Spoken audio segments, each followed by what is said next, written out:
चलिए बेटा बेटा गुड मॉर्निंग, क्या हाल चाल है सब बच्चों के। तो today will be taking the topic है हमारे पास बेटा यहाँ पर आज का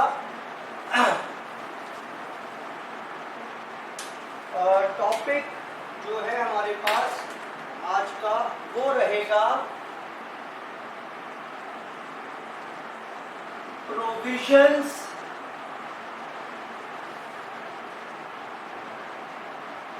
contingent assets and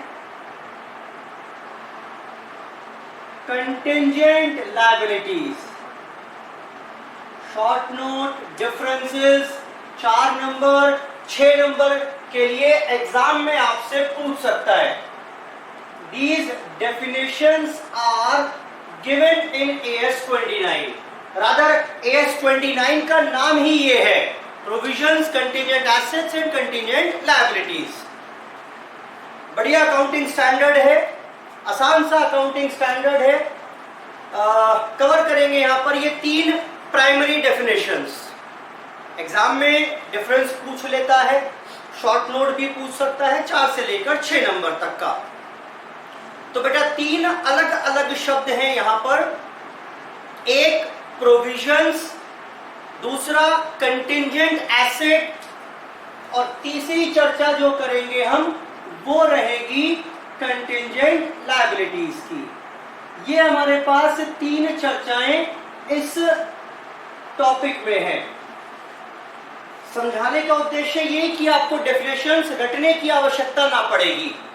कुछ देर मेरे साथ साथ ध्यान से सुनेंगे तो यहीं बैठे बैठे आपको सारी बातें क्लियर भी हो जाएंगी और definition I can guarantee you कि आपको सारी बातें यहीं पर as it is word to word याद भी हो जाएंगी।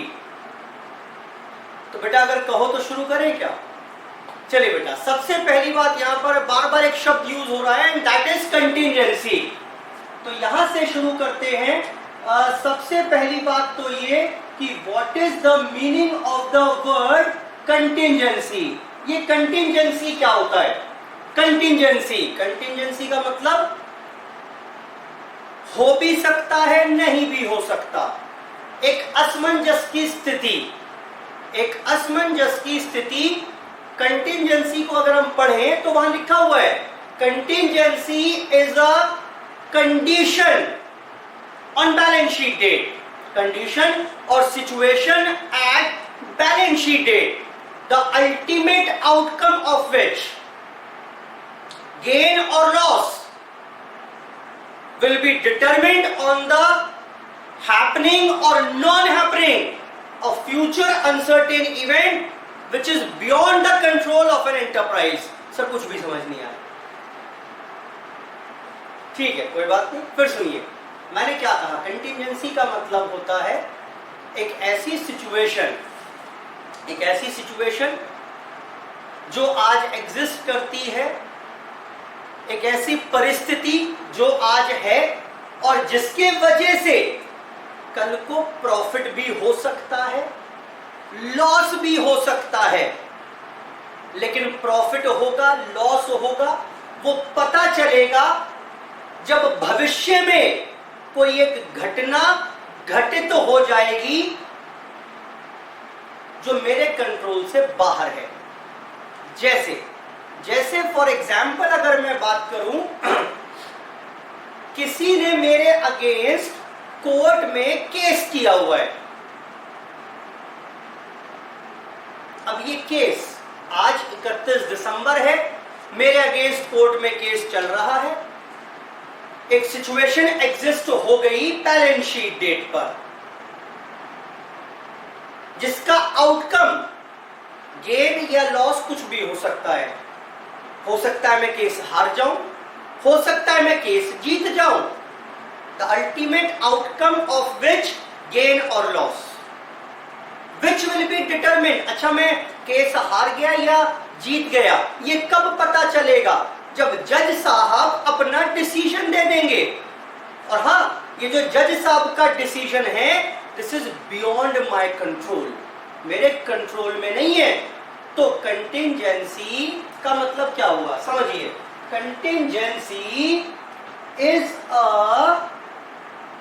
सिचुएशन और कंडीशन, अच्छा, at balance sheet date.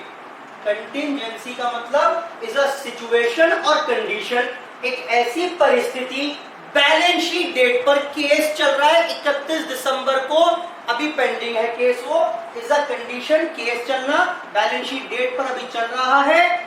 The ultimate outcome of विच, अब इस केस का जो डिसीजन होगा, द अल्टीमेट आउटकम ऑफ विच क्या हो सकता है, गेन और लॉस, हो सकता है केस जीत जाओ या हो सकता है केस हार जाओ। The ultimate outcome of which gain और loss, which will be determined, ये पता कब चलेगा, which will be determined on the occurrence or non-occurrence of future uncertain events। भाई मैं केस जीता या हारा ये पता तब चलेगा जब जज साहब अपना डिसीजन दे देंगे। Future uncertain event which is not within the control of enterprise। I hope बात क्लियर हो गई होगी, समझो। तो मेरे अगेंस्ट जो कोर्ट में केस चल रहा है, this is a condition, contingency, this give rise to contingency. ये कंटिंजेंसी है कि भाई केस चल रहा है बैलेंस शीट डेट पर, जिसका परिणाम मैं केस जीत गया या हार गया कुछ भी हो सकता है। पता कब चलेगा, जब भविष्य में जज साहब अपना डिसीजन दे देंगे जो मेरे कंट्रोल से बाहर है। So now this is called contingency. एक दुविधा की घड़ी है आज, एक असमंजस की स्थिति है मेरे दिमाग में कि पता नहीं क्या होगा, पता नहीं क्या होगा, भविष्य में पता चलेगा और वो मेरे कंट्रोल में नहीं है। हाँ, जज साहब को मैं खरीद सकता हूं, अगर मैं जज साहब को इन्फ्लुएंस कर सकता होता तो कंटिंजेंसी ना होती। कंटिंजेंसी इज अ कंडीशन और situation at balance sheet date, the ultimate outcome of which gain और loss which will be determined on the occurrence or non-occurrence of a future uncertain events which is not within the control of enterprise। मैं चाहूंगा फटाफट से इसे आप note करिए। पहले contingency के बारे में। कंटिंजेंसी, अब कंटिंजेंसी दो प्रकार की हो सकती है। It can be a contingent asset और it can be a contingent liability also. देखो, अगर मुझे गेन होने की उम्मीद है, डिटेलिंग करूंगा अभी, थोड़ा बेस तैयार कर रहा हूं मैं। अगर मुझे इस सिचुएशन से कल को गेन होने की उम्मीद है तो this is a contingent asset. लेकिन अगर मुझे लॉस होने की उम्मीद है तो बेटा अब ये क्या हो जाएगी, अब हो जाएगी मेरे लिए ये कंटिंजेंट लायबिलिटी। कंटिंजेंट लायबिलिटी अभी मैं और अभी बताता हूं उसके डिटेल में, कंटिंजेंट एसेट और कंटिंजेंट लायबिलिटी के बारे में। पहले आप कंटिंजेंसी वर्ड नोट करिए। कंटिंजेंसी के जितनी भी डेफिनेशंस मैं यहां पर कराऊंगा, ये एग्जाम में 4 नंबर 6 नंबर शॉर्ट नोट में पूछ सकता है। Difference between contingent asset, contingent liability, या contingent liability and provisions, difference between contingent liability and liability, सब पूछ सकता है 4-4-6 नंबर में। इससे ऊपर की इसकी वेटेज है नहीं। यहाँ पर ये जितनी बातें कवर करेंगे हम वो सारी की सारी एज पर AS 29 हम यहाँ पर कर रहे हैं। करिए बेटा कंटिंजेंसी। तो बेटा दो बातें बताई मैंने आपको, कंटिंजेंसी अब उस कंटिंजेंसी से कंटिंजेंट एसेट भी क्रिएट हो सकती है। मुझे लग रहा है भाई केस चल रहा है, मैं केस जीत सकता हूं, सबूत मेरे फेवर में है और मैं केस को जीत सकता हूं, और केस जीत गया तो मुझे फायदा हो जाएगा, मुझे दूसरी पार्टी से कॉम्पनसेशन मिल जाएगा। कंटिंजेंट एसेट हो गई आज वो मेरे लिए कंटिंजेंट एसेट है। वो जो सिचुएशन है that is a contingent asset. और लग रहा है यार केस हार जाऊंगा, सारे के सारे जो सबूत है मेरे अगेंस्ट में ही जा रहे हैं, और मुझे लग रहा है कि मैं केस जो है ना हारने ही वाला हूं, मान लेते हैं, या हार जाऊंगा, बस परिणाम आना बाकी है। नाउ ये जो आज परिस्थिति है that gave rise to contingent liability. हम यहां पर ये भी सीखेंगे कि इनका ट्रीटमेंट कैसे करना है मुझे अपनी बुक्स ऑफ अकाउंट्स में। केस चल रहा है तो किताबों में क्या करना है मुझे, उसका बैलेंस शीट डेट आ गई आज 31 दिसंबर आ गई, कुछ लेन देन तो हुआ नहीं, लेकिन कुछ करना है या नहीं करना, तो वो भी यहाँ पर हम कवर करेंगे। आई होप बेटा ये सब आपने यहाँ पर नोट कर लिया होगा। चलो करो फटाफट से, देखिए कौन बच्चा सबसे पहले नोट करके दिखाएगा कंटिंजेंसी के बारे में। कंटिंजेंसी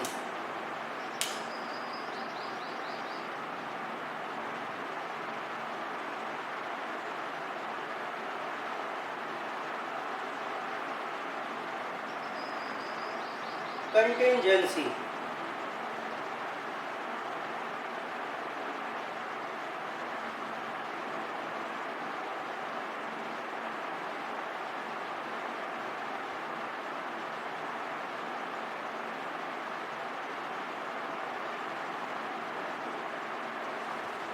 बेटा हटा दूं से यहां से, चलिए हटा रहा हूं मैं से यहां पर। नाउ एक एक चीज कवर करेंगे यहां पर। Coming on to contingent liabilities. पहले मैं कंटिंजेंट लायबिलिटीज की बात कर रहा हूं, सुनिए। कंटिंजेंट लायबिलिटी क्या कह रहा है कंटिंजेंट लायबिलिटी के बारे में। कुछ वर्ड्स सुनने को मिलेंगे जो आपने पहले ना सुने होंगे। कंटिंजेंट लायबिलिटी एस 29 कहता है contingent liability is a contingent liability is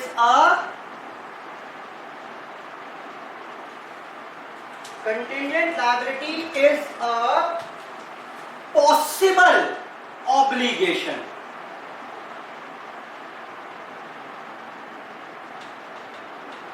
possible obligation, possible obligation का मतलब क्या, ऑब्लिगेशन का मतलब क्या, मेरे ऊपर कोई जिम्मेदारी, कोई ऋण, मेरे ऊपर कोई लायबिलिटी। कंटिंजेंट लायबिलिटी का मतलब है एक ऐसी ऑब्लिगेशन, पॉसिबल, पॉसिबल का मतलब क्या हुआ बेटा, पॉसिबल का मतलब क्या हुआ कि एक ऐसी ऑब्लिगेशन, एक ऐसी जिम्मेदारी जो मेरे ऊपर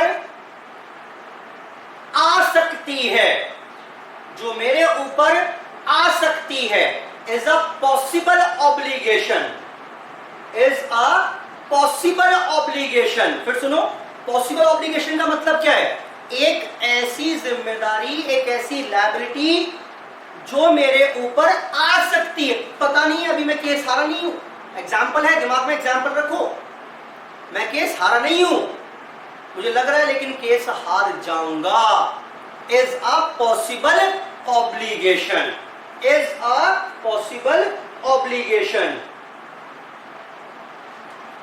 confirm, which will be confirm, अब पता चलेगा, विच विल बी कंफर्म, कब पता चलेगा बेटा, बताना, बताया तो है कंटिंजेंसी में अभी। ये this is the keyword possible obligation, इसको आप अंडरलाइन कर लीजिए, इज अ पॉसिबल ऑब्लिगेशन, एक ऐसी ऑब्लिगेशन जो मेरे ऊपर आ सकती है। और ये पता कब चलेगा, which will be confirmed, जरा बताओ बेटा क्या बताया था कंटीजेंसी में, कब पता चलेगा? which will be confirmed on the occurrence or non occurrence.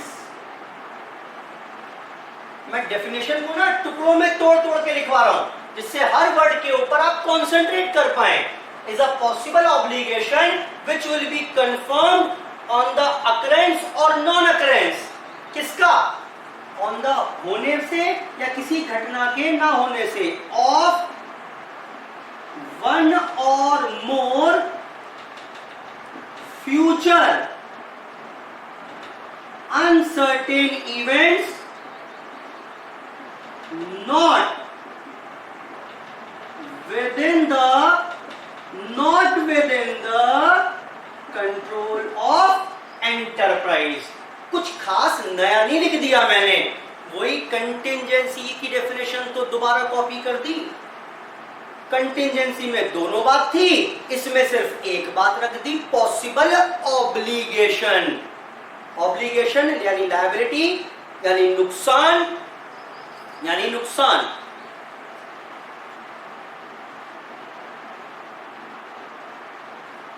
Note करिए पहले इसको, हटाऊंगा फिर मैं. Is a possible obligation which will be confirmed. भैया मेरे अगेंस्ट ना कोई केस चल रहा है, मुझे लग रहा है कि मैं हार जाऊंगा, वही तो है ये, लग रहा है कि हार जाऊंगा. पॉसिबल लग रहा है, ऑब्लिगेशन हार जाऊंगा. और जो पता कब चलेगा? ऑन द अकरेंस और नॉन अकरेंस, जब कोई चीज हो जाएगी या नहीं होगी. ऑफ वन और मोर फ्यूचर अनसर्टेन इवेंट, जब भविष्य में जज साहब अपना फैसला सुनाएंगे और वो फैसला है जो मेरे कंट्रोल में, not within the control of enterprise. तो this is clearly called a contingent liability. तो डेफिनेशन आप ऐसे लिखेंगे. देखो कंटिंजेंट लायबिलिटी दो तरीके की होती है, मैं पहली पढ़ रहा हूं. Contingent liability is defined as, point A is defined as a possible obligation, is defined as, ये लिखा आपने, फिर लिखेंगे पॉइंट ए. ये क्या है हमारा? Is defined as, clause A है ये, possible obligation which will be confirmed. कब कंफर्म होगा? on the occurrence or non-occurrence of a future uncertain event which is not within the control of the enterprise. So, एक बात तो ये हो गई. दूसरी बात, contingent liability, point B में क्या लिखेंगे? is defined as present obligation. है? present obligation, हाँ बेटा, प्रेजेंट ऑब्लिगेशन, यानी आप केस हार गए हैं. सर अगर केस हार गए हैं फिर तो ये कंटिंजेंसी बची ही कहां, फिर तो ये लायबिलिटी बन गई, ही बन गई. सुनो, अभी केस हारने के बाद भी बड़ी सारी बातें हैं, ध्यान से सुनिएगा. क्या बोल रहा है यहां पर? कंटिंजेंट, ये पॉइंट तो खत्म कर दिया मैंने, मैं इस पर कॉन्सेंट्रेट करूंगा. Contingent liability is defined as the present obligation. आज प्रेजेंट ऑब्लिगेशन यानी तय हो गया है, केस हार गया हूं मैं, केस हार गया हूं मैं. सर केस हार गए हो तो फिर ये कंटिंजेंसी क्यों बची? केस हार गया हूं, लेकिन लिखवाता हूं बाद में, पहले सुन लो. लेकिन outflow of resources is not confirm. Case तो हार गया हूं, लेकिन ये कंटिंजेंसी ही रहेगी जब तक ये नहीं पता कि कुछ देना पड़ेगा कि नहीं देना पड़ेगा. अभी कंफर्म नहीं है. हो सकता है जज साहब कहें भाई केस हार गए हो, अभी नहीं पता ना मुझे, आज 31 मार्च आ गई, बुक्स बंद कर दी, अब बोला जी जो जो केस तो आप हार गए जी, और आपको क्या करना पड़ेगा वो मैं आपको अगली हियरिंग में बताऊंगा।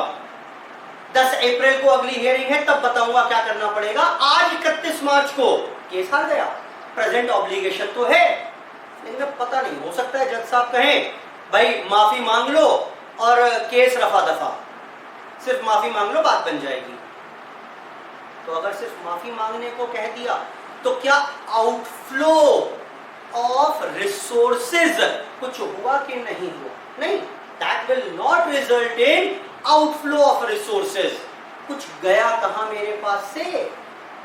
या हो सकता है जज साहब 10 तारीख को ये बोल दें कि नहीं भाई आपने गलत काम किया है, आपको 10 लाख रुपए पेनल्टी देनी पड़ेगी, कुछ ब्याज देना पड़ेगा, और सिर्फ माफी मांगकर बात नहीं बनेगी, कुछ पेनल्टी भी देनी पड़ेगी।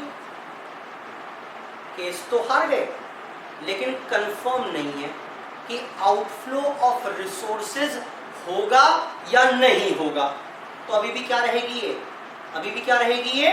कंटिंजेंसी। क्या रहेगी जल्दी बताओ? कंटिंजेंसी। केस हार गए, केस हार गए, लेकिन ये नहीं पता कुछ देना पड़ेगा या नहीं देना पड़ेगा, तो कंटिंजेंसी ही है। अच्छा, जज साहब ने कह दिया, जज साहब ने कह दिया, अगली सिचुएशन की बात कर रहा हूं, आगे बढ़ रहा हूं। जज साहब ने कह दिया नहीं भाई 31 मार्च है आज, केस आप हार गए हो और सिर्फ माफी मांगकर बात ना बनेगी। मैं पैरों में गिर गया, मैंने कहा जज साहब माफ कर दो, मैं माफी मांगने को तैयार हूं। जज साहब ने कहा नहीं, माफी मांगकर बात नहीं बनी पड़ेगी, आपको पेमेंट करना पड़ेगा। मैंने कहा कितना? बोला 10 तारीख को बताऊंगा, अगली हियरिंग पर बताऊंगा कितना पेमेंट करना पड़ेगा, पेनल्टी का, कॉम्पनसेशन का, इंटरेस्ट का, सब मिलाकर कितना पेमेंट करना पड़ेगा। अब समझो, पहली शर्त प्रेजेंट ऑब्लिगेशन पूरी हो गई, लिखना मत अभी। दूसरी बात क्या बताई थी मैंने? आउटफ्लो ऑफ रिसोर्सेज, ये भी कंफर्म हो गया, ये भी कंफर्म हो गया, ये भी कंफर्म हो गया। लेकिन अब मैं सोच रहा हूं पता नहीं जज साहब कितनी पेनल्टी मेरे ऊपर लगा देंगे, यानी अमाउंट पता नहीं मुझे कितनी रहेगी, अमाउंट नहीं पता मुझे कितनी रहेगी। मैंने पुराने सारे केसेस उठाकर देख लिए मेरे प्रकार के, मुझे कोई केस मिला ही नहीं, मेरे जैसा कोई केस है ही नहीं। यानी कि पेनल्टी कितनी लगने वाली है उसका मैं एस्टिमेशन नहीं लगा सकता, मैं उसका एस्टिमेशन नहीं लगा सकता। प्रेजेंट ऑब्लिगेशन है, आउटफ्लो ही नहीं होगा, पता नहीं पैसे देने पड़ेंगे, पता नहीं माफी मांगनी पड़ेगी, और पैसे देने पड़ेंगे तो कितने देने पड़ेंगे नहीं पता। क्या हो गया ये? This will result in contingent liability. और सुनो, प्रेजेंट ऑब्लिगेशन है, जज साहब ने कहा भाई पैसे तो देने पड़ेंगे, जज साहब कितने देने पड़ेंगे ये बताऊंगा बाद में, और मैं अमाउंट का एस्टिमेशन भी नहीं कर पा रहा हूं, तो अब भी क्या है ये? Contingent liability. लिखवाता हूं सारी बातें, अभी लिखवाता हूं सारी बातें। सिमिलरली अगली बात देखिए, प्रेजेंट ऑब्लिगेशन तो है, मुझे पता है मैं केस हार गया,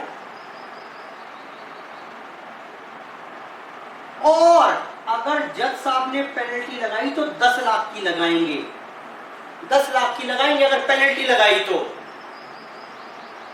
अमाउंट पता है मुझे, लेकिन ये नहीं पता, हो सकता है माफी से भी बात बन जाए, आउटफ्लो ऑफ रिसोर्सेज कंफर्म नहीं है, तो अब भी ये क्या हो गई? अब भी ये कंटिंजेंट लायबिलिटी हो गई। क्लियर है बात कि नहीं है? सुनो, प्रेजेंट ऑब्लिगेशन केस हार गए, अगर आउटफ्लो कंफर्म नहीं है या अमाउंट कंफर्म नहीं है तो अभी भी कंटिंजेंसी रही ना। सिंपल शब्दों में समझ लो, अभी भी असमंजस की स्थिति है ना। चाहे आउटफ्लो को लेकर हो या अमाउंट को लेकर हो या अमाउंट को लेकर हो, तो it is still a contingency, still a contingency, ये अभी भी कंटिंजेंसी ही है। बेटा आई होप बात समझ में आ रही होगी, क्लियर है बेटा बात? बेटा बोलो ठीक है सर, समझना यहीं पर समझना, ये पॉसिबल ऑब्लिगेशन हटा रहा हूं मैं, यहीं पर समझो, यहीं पर समझिए। प्रेजेंट ऑब्लिगेशन है, केस हार गए, पक्का पैसे देने पड़ेंगे, जज साहब ने कहा पेनल्टी देनी पड़ेगी, बकवास मत करो, 10 तारीख को बताऊंगा कितना।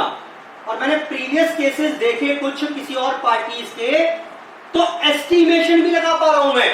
ओह, इस वाले केस में, इस प्रकार के केसेस में जब हारते हैं ना, तब जज साहब 10 लाख के आसपास की पेनल्टी बिठाते हैं, यानी अमाउंट कैन बी एस्टिमेटेड। और अगर अमाउंट को एस्टिमेट कर सकते हैं, आउटफ्लो भी होगा, अमाउंट भी एस्टिमेशन पता है, तो अब क्या बन जाएगा?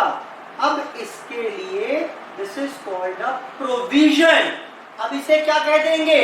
अब इसे कह देंगे प्रोविजन। तो कोई समझ में आती बात कि नहीं आती है? Now this will be transfer to treatment, क्या होगा बाद में बात करते हैं, चलो इसकी। अब इसे कह देंगे प्रोविजन। अब इसका इंतजाम करना पड़ेगा। अब ये कंटिजेंसी कहां है भाई?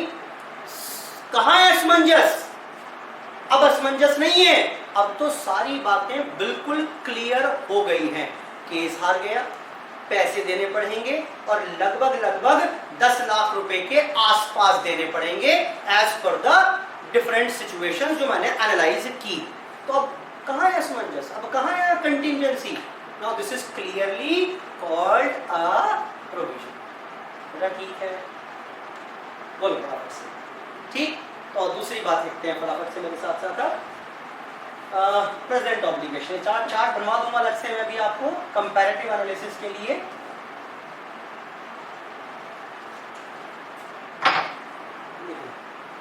भाई या तो होगी ये, बताया मैंने आपको, पॉसिबल ऑब्लिगेशन, या क्या होगी? या होगी प्रेजेंट ऑब्लिगेशन। तो बात आई कि अगर प्रेजेंट ऑब्लिगेशन है तो किताबों में क्यों नहीं दिखा रहे आप? प्रोवाइड क्यों नहीं कर रहे? प्रोविजन क्यों नहीं बना रहे इसका? Present obligation but is not recognized. लेकिन किताबों में अभी नहीं दिखा पाएंगे बिकॉज दो रीजन है। क्या? एक तो ये कि आउटफ्लो ऑफ रिसोर्सेज कुछ देना पड़ेगा, इज नॉट सर्टेन। और वर्ड यूज किया है कि या तो इस बात को लेकर डाउट है, या तो इस बात को लेकर डाउट है, केस हार गए लेकिन डाउट ये तो देना पड़ेगा भी, देना पड़ेगा, या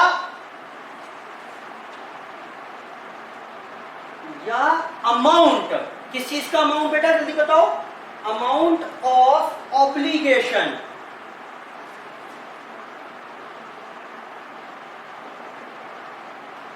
can not be estimated. B part का ये हो गया फर्स्ट क्लॉज, ये हो गया सेकंड क्लॉज। लो जी, डेफिनेशन पूरी तैयार हो गई। डेफिनेशन तैयार हो गई हमारे पास कंटिंजेंट लायबिलिटी की। आओ पढ़ते हैं मेरे साथ साथ, क्या बोल रहा है ये? Contingent liability is defined as a present is defined as a possible obligation. बेटा पॉसिबल का मतलब क्या? हो भी सकता है और नहीं भी हो सकता। Is defined as a possible obligation which will be confirmed, ये लिखा हुआ था चेक करो अपने यहाँ, which will be confirmed on the occurrence or non-occurrence of one or more future uncertain event not within the control of the enterprise, और contingent liability is defined as present obligation. तो सवाल पूछ लिया मुझसे किसी ने रुक कर कि भाई जब केस हारी गए हो तो रिकॉग्नाइज रिकॉर्ड भी नहीं करते किताबों में, अब का असमंजस है? मैंने कहा है, but is not recognize because भाई केस हार गया लेकिन असमंजस अभी भी है। कहां है असमंजस? अजी ये कहां पता, कुछ देना पड़ेगा कि नहीं देना पड़ेगा, और अगर देना पड़ेगा तो कितना देना पड़ेगा। बेटा आई होप पूरी डेफिनेशन की हिंदी आप कर पा रहे होंगे, कर पा रहे होंगे। यहीं से फटाफट से मैं प्रोविजंस भी समझा देता हूं इसी में ही, और इसी में लायबिलिटी भी समझा देता हूं। डिफरेंस भी फिर आप अपने आप तैयार कर पाएंगे। उसके बाद 5 मिनट लगेंगे कंटिंजेंट एसेट पर। खत्म। नोट करो पहले इसको फटाफट से। प्रेजेंट ऑब्लिगेशन है बट इज नॉट रिकॉग्नाइज्ड। अरे भाई प्रेजेंट है तो अब असमंजस कहां है? डेफिनेशन की हिंदी करो। मैंने कहा असमंजस, केस हार गए तो असमंजस कहां है? अजी असमंजस इस बात को लेकर है कि पेमेंट करना पड़ेगा या नहीं करना पड़ेगा। चलो मैं कह रहा हूं करना पड़ेगा, अभी भी असमंजस है कि कितना करना पड़ेगा। Amount of obligation can not be estimated. Note कर लिया?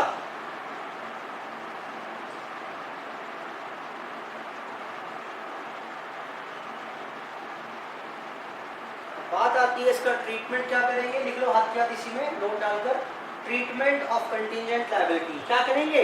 एक बार ये तय हो गया कि ये कंटिंजेंट लायबिलिटी है, लिख लो उसमें ट्रीटमेंट, खत्म ही कर दो हाथ के हाथ इसको। ट्रीटमेंट ऑफ कंटिंजेंट लायबिलिटी क्या करेंगे, इसका ट्रीटमेंट जरा बताओ फटाफट से। कहां दिखाते हैं कंटिंजेंट लायबिलिटी को?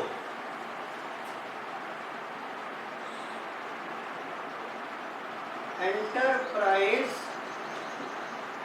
should not recognize contingent liability। कोई किताबों में कोई एंट्री किसी भी प्रकार की कंटिंजेंट लायबिलिटी की नहीं होगी। असमंजस में हो भाई, क्या लायबिलिटी, क्या एंट्री करोगे? हाँ, बस इसको एज अ फुटनोट दिखा सकते हैं फाइनेंशियल स्टेटमेंट्स में। लिख लो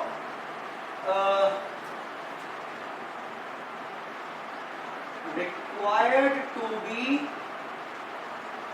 disclosed as a footnote in financial statements। हाँ बस बहुत ज्यादा है तो उसको बैलेंस, आपने देखा भी होगा बैलेंस शीट के नीचे कई बार कंटिंजेंट फुटनोट डला होता था, तो वो एक कंटिंजेंट लायबिलिटी ही तो थी। किताबों में एंट्री कोई ना होगी, बस डिस्क्लोज करके छोड़ देंगे, बस डिस्क्लोज करके छोड़ देंगे कि हाँ भाई मेरा केस चल रहा है, शायद हार सकते हैं या हार गए हैं, अमाउंट नहीं पता या पता नहीं अमाउंट देना पड़ेगा कि नहीं देना पड़ेगा। बस आप फाइनेंशियल स्टेटमेंट्स के जो यूजर हैं उन्हें पता चल जाना चाहिए, इंफॉर्मेशन प्रोवाइड कर दी कि भाई केस कोई था जो चल रहा था और जो शायद हम हार गए हैं या हार जाएंगे। नोट करिए।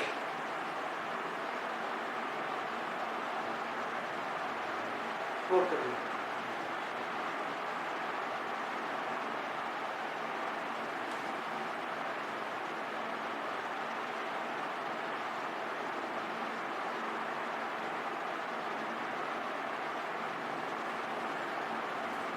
जी बेटा, अब मैं आपसे डेफिनेशन पूछ रहा हूं प्रोविजंस की। देखिए कौन बच्चा प्रोविजन की डेफिनेशन बताएगा। Provision is defined as,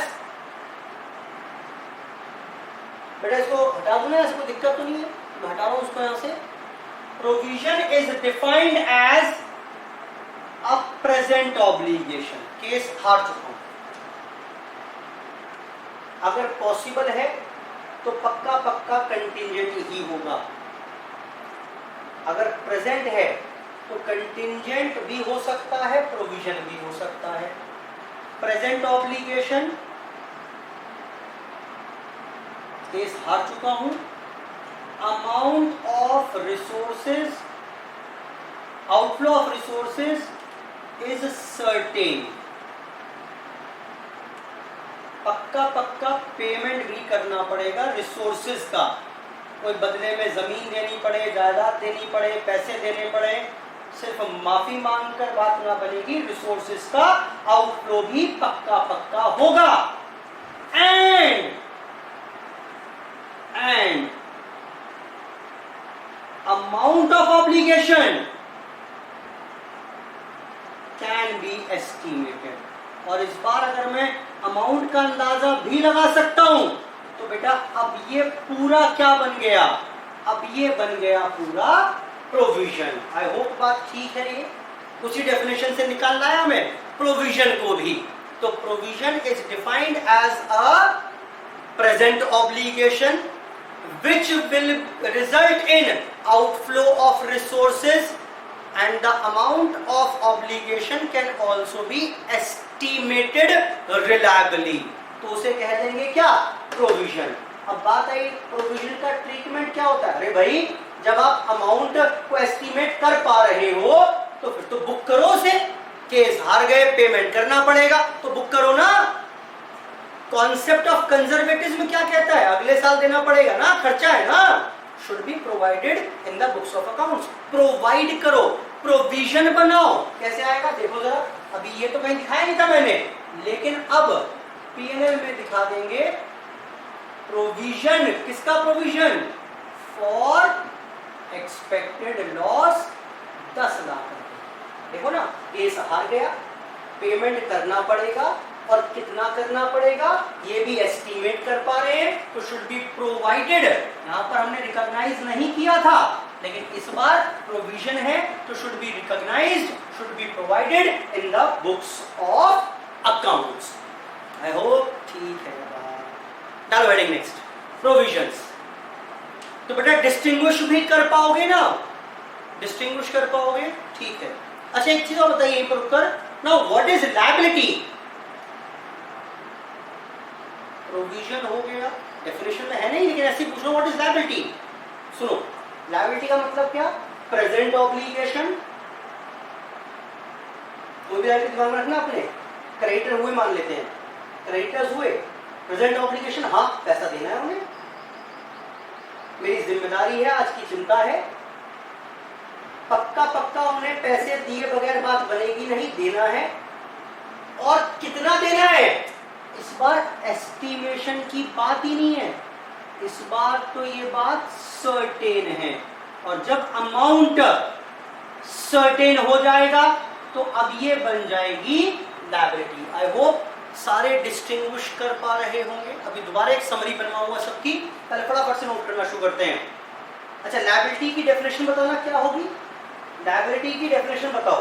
liability is a present obligation resulting in outflow of resources, and the amount of obligation is certain। Provision में क्या था, amount of obligation can be estimated reliably। वहां पर estimate कर सकते थे, यहां पर क्या बोल रहा हूं मैं, एस्टिमेशन की जरूरत ही नहीं, पता है कितने देने हैं मुझे, अमाउंट इज सर्टेन, उसे बोलते हैं लायबिलिटी। ठीक, लिखो लिखो हेडिंग प्रोविजंस के बारे में, प्रोविजन लिख लो उसके बारे में। प्रोविजन वाली heading provisions.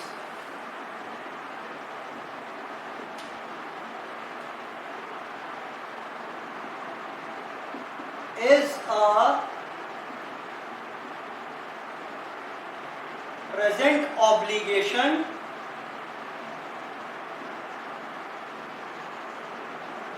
which results in outflow of resources and amount of obligation can be estimated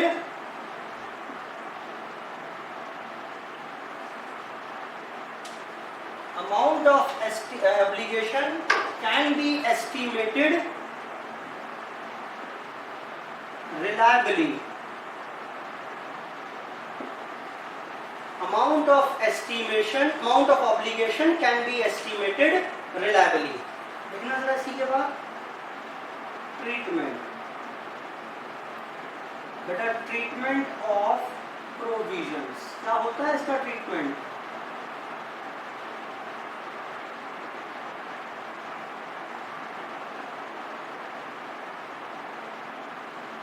Enterprise should recognize the amount of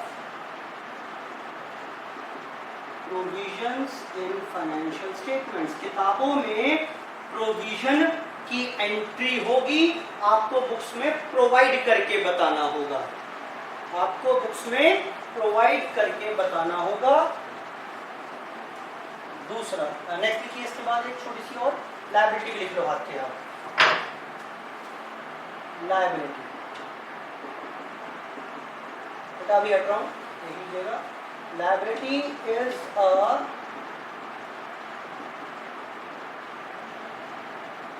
present obligation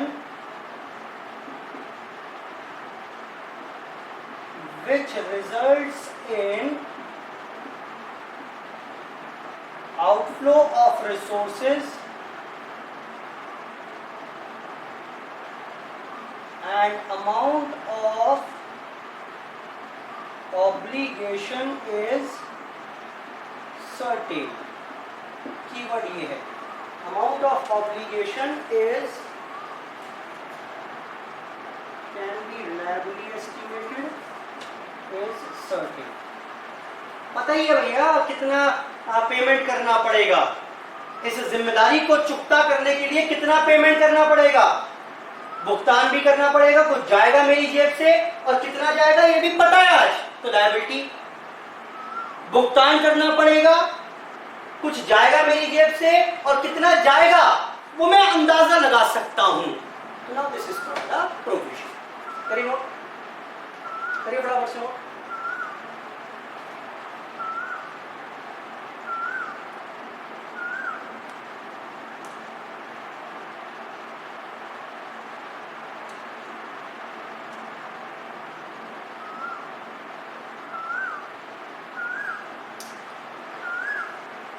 तो बेटा किसी भी चीज को तय करने के लिए कि वो कंटिंजेंट लायबिलिटी है, प्रोविजन है या लायबिलिटी है, तीन फैक्टर्स हो गए जो तय करने हैं। ऑब्लिगेशन प्रेजेंट है या प्रोबेबल है, आउटफ्लो ऑफ रिसोर्सेज होगा या नहीं होगा, और अगर होगा तो अमाउंट को एस्टिमेट कर सकते हैं, नहीं कर सकते हैं, या अमाउंट सर्टेन है।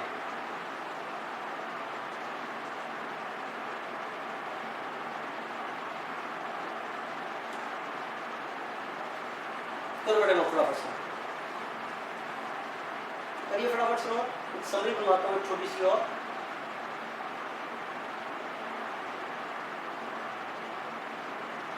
फटाफट से नोट करो उसको बेटा।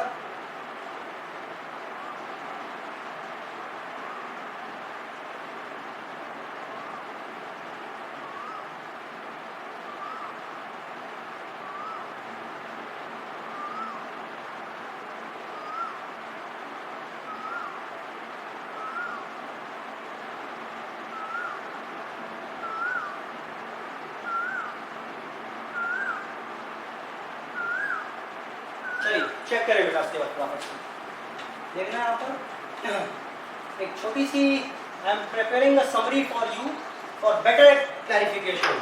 देखो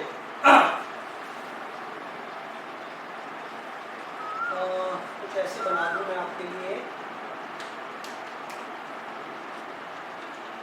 ऑब्लिगेशन दो प्रकार की हो सकती हैं। It can be a possible obligation या it can be a present obligation। Case शायद हार जाएंगे, पक्का पक्का ये क्या हो गई, ये हो गई, कोई डाउट ही नहीं है, कुछ चेक करने की जरूरत नहीं है। This is clearly a contingent liability। Case हार गए, केस हार गए। अच्छा केस हार गए हैं, तो ये बताओ अब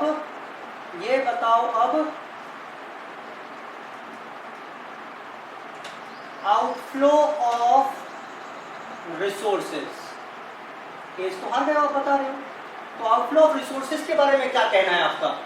पेमेंट करना पड़ेगा या नहीं करना पड़ेगा? सर्टेन है भैया, पेमेंट तो करना ही करना पड़ेगा ना जी ना, अनसर्टेन है, हो सकता है करना पड़े या हो सकता है ना करना पड़े। कुछ कहना चाहोगे यहाँ पर? हाँ, एक डिसीजन आ गया, केस हार गया, ये नहीं पता कि पेमेंट करना भी है या नहीं करना। दोबारा से क्या बन गई है? दोबारा से बन गई कंटिंजेंट लायबिलिटी। ऐसा पेमेंट को पक्का करना पड़ेगा। अच्छा पक्का करना पड़ेगा, तो ये बताओ अमाउंट ऑफ ऑब्लिगेशन, क्या बताएं इसके बारे में? ये बताओ कि अमाउंट ऑफ ऑब्लिगेशन या तो कैन नॉट बी एस्टिमेटेड या कैन बी एस्टिमेटेड या सर्टेन। आप समझ रहे हो मैं कहां लेके जा रहा हूं मैं आपको? केस हार गए, पेमेंट करना पड़ेगा, कितना करना पड़ेगा वो एस्टिमेट नहीं कर सकते। क्या बन गया ये? This is again a contingent liability. Case हार गए, पेमेंट जेब से कुछ पक्का जाएगा, कितना जाएगा? एस्टिमेशन, अंदाजा लगा सकते हैं। क्या बन गया ये? प्रोविजन। केस हार गए, जेब से पक्का कुछ जाएगा और कितना जाएगा जज साहब ने ये भी अमाउंट बता दिया। तो बेटा ये क्या बन गई? अब ये बन गई लायबिलिटी। आई होप सबसे बेस्ट चार्ट है ये इस सबको समझने के लिए। फटाफट से इस चार्ट को, समरी को नोट कर लीजिए। इससे बढ़िया एक्सप्लेनेशन और इस पूरे टॉपिक के ऊपर नहीं बन सकती, किसी बुक में नहीं मिलेगा चार्ट आपको। ये फटाफट से नोट कर लो, बहुत बढ़िया समरी बनाकर मैंने आपको दी है। ये डेफिनेशन बना सकते हो आराम से यहाँ से, अब डिफरेंसेस भी बता सकते हो आराम से, और आई होप मैं समझता हूँ इससे बढ़िया समझने का तरीका भी और नहीं बन सकता। कर लो बेटा बात ना करो, झटपट से नोट कर लो। देखिए कौन बच्चा सबसे पहले नोट करेगा। एक ही मुद्दा रह गया, कंटिंजेंट एसेट्स, खत्म। कंटिंजेंट एसेट्स आसान है, 5 मिनट लगेंगे बस मेरे को। मैं सारा काम, सारी मेहनत ऑलरेडी आपके साथ कर चुका हूं। बेटा झटपट से नोट कर लो। ऑब्लिगेशन या तो पॉसिबल होगी या प्रेजेंट होगी। अगर पॉसिबल है तो कुछ देखना ही नहीं, केस हारे ही नहीं है अभी, तो लग रहा है हार जाएंगे। कंटिंजेंट लायबिलिटी, केस हार गए, जेब से कुछ जाएगा नहीं जाएगा क्लियर नहीं है। कंटिंजेंट लायबिलिटी क्लियर है भाई, जेब से तो पक्का जाएगा। अच्छा जो अमाउंट जाएगा उसका एस्टिमेशन अभी नहीं कर सकते। कंटिंजेंट लायबिलिटी एस्टिमेशन कर सकते हो, प्रोविजन। और अगर आप अमाउंट पता ही है एक्चुअल में, तो that is a liability, that is clearly a liability. तो बेटा फटाफट से पढ़े आगे बेटा। तो बेटा बात ना करो, ये मालूम है होशियार हो बेटा बहुत।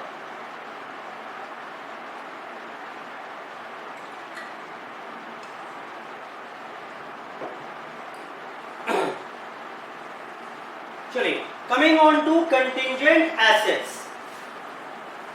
Contingent assets. Contingent assets.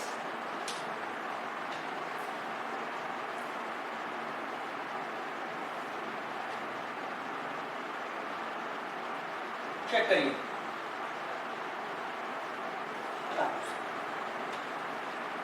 तो बेटा अगर सिंपल शब्दों में बात करूं तो अगर मुझे आज केस जीतने की संभावनाएं लग रही है तो now that is a contingent asset.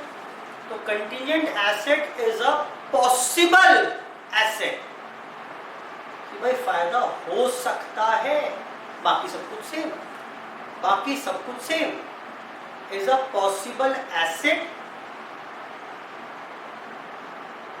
which will be confirmed only on the happening or non-happening occurrence or non-occurrence of one or more future uncertain event which is not within the control of the enterprise। क्या करेंगे treatment इसका? बड़ा obvious answer है, books में तो आएगा नहीं, recognise तो करेंगे नहीं, इवन डिस्क्लोज भी नहीं करेंगे, क्योंकि वैसे भी कंजर्वेटिज्म कहता है do not provide for future gains. अगर लग रहा है आपको केस जीत भी जाओगे तो भाई साहब इस बार तो फुटनोट में डिस्क्लोज करने की भी जरूरत नहीं है, कहीं भी कुछ भी नहीं आएगा, किताबों में कोई नामो निशान नहीं होगा, ना एंट्री आएगी ना फुटनोट में आएगा। आपने देखा होगा फुटनोट में कंटिंजेंट लायबिलिटी होती है, कंटिंजेंट एसेट नहीं होता कभी भी। ठीक, तो फटाफट से लिख लो उसको, कंटिंजेंट एसेट्स लिखें।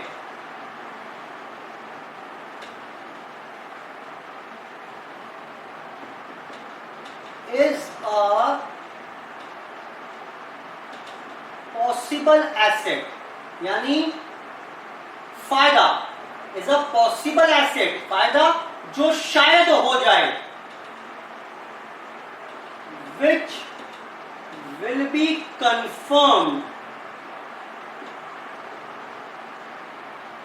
on the occurrence or non-occurrence of one or more future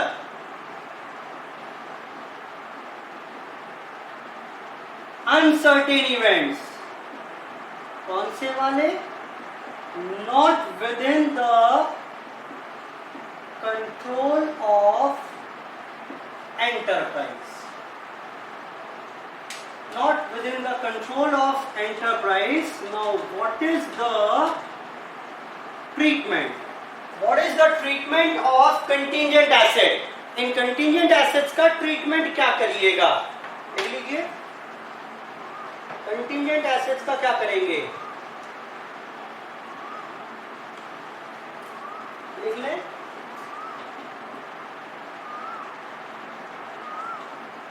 Enterprise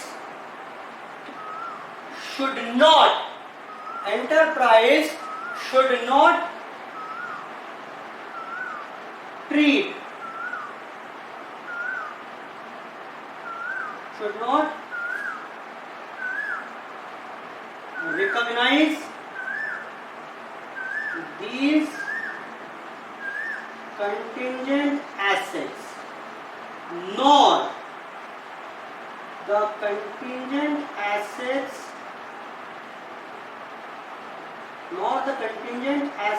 are disclosed in financial statements। ना तो कहीं रिकॉर्ड करेंगे, ना तो कहीं कोई एंट्री करेंगे, और ना ही कोई डिस्क्लोजर होगा, इन कंटिंजेंट एसेट्स का। आई होप ये चर्चा भी हमारी यहाँ पर क्लियर हो गई। बड़ा फटाफट से नोट करो इसको, कंटिंजेंट एसेट। एग्जाम्पल लिखना चाहे तो एक केस चल रहा है मेरे अगेंस्ट, इसको लग रहा है मुझे या मैंने किसी के अगेंस्ट केस कर रखा है और मुझे लग रहा है कि मैं वो केस जीत जाऊंगा। नोट कर लो बेटा, करो बेटा फटाफट से नोट। इसके साथ ही हमारी चर्चा यहाँ पर समाप्त हो गई। AS29 भी इसके साथ फिनिश हो गया हमारा। AS29 मैक्सिमम डेफिनेशंस पूछेगा आपसे, यहाँ पर डिफरेंस पूछ सकता है आपसे, यहाँ पर शॉर्ट नोट पूछ सकता है आपसे, और सारी बातें मैंने वर्ड टू वर्ड आपको क्लियर कर दी जो AS29 में एज इट इज लिखा हुआ था। ठीक, बहुत थिन लाइन ऑफ डिफरेंसेस है बिटवीन कंटिंजेंट लायबिलिटी, सर बोलो मत, साइड में हो जाओ, अच्छा बहुत थिन लाइन ऑफ डिफरेंस है between contingent liability, provisions and liability. तो आई होप आपको बात क्लियर हो गई होगी। ठीक, चलिए इसी के साथ आज की चर्चा यहाँ पर समाप्त कर रहे हैं। धन्यवाद, थैंक यू, बाय बाय।